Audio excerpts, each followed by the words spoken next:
آج کتب حدیث کو دیکھا جائے تو سب سے زیادہ مرویات حضرت ابو ہریرہ کی ہے، لیکن حضرت ابو ہریرہ کہتے ہیں کہ ہم سے زیادہ صرف صحابہ میں ایک تھے جو ہم سے بھی زیادہ حدیثیں یاد رکھتے تھے۔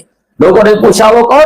کہا عبداللہ ابن عمرو ابن العاص، کیونکہ وہ حدیثیں یاد بھی کرتے تھے اور لکھتے بھی تھے، اور ہم صرف یاد کرتے تھے لکھتے نہیں تھے۔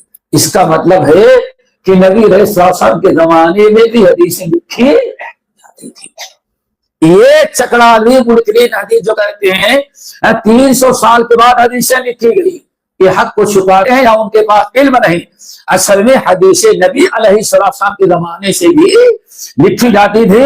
ابو بکر صدیق کے پاس 500 حدیثوں کی کتاب تھی، 500 حدیثیں کتاب تھی۔ عبداللہ ابن زبیر ابن العوام کے پاس پوری حدیث کتابوں کی لائبریری تھی۔ اونٹوں پر کہیں جاتے تو اونٹ پر لاد کر کے لے کے جاتے تھے، تو حدیثیں پہلے بھی لکھی جاتی تھی۔ امام بخاری اور مسلم سے پہلے بھی حدیثوں کے لکھنے کا رواج تھا، کیونکہ نبی علیہ السلام لکھنے کا حکم دیا تھا اور رب نے حکم دیا تھا اقرأ باسم ربک الذی خلق خلق الانسان من علق اقرأ وربک الاکرم الذی علم۔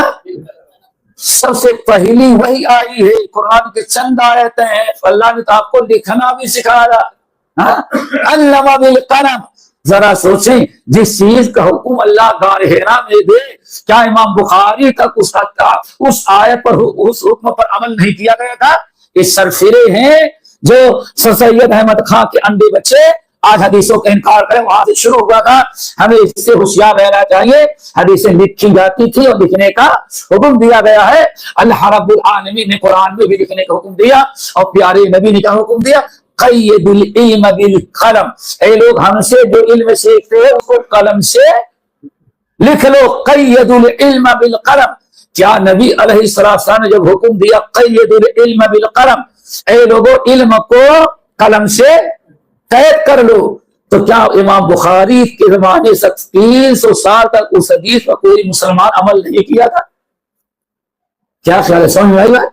سوچو ذرا سا کس طرح سے لوگوں کو دھوکہ دیا جاتا ہے۔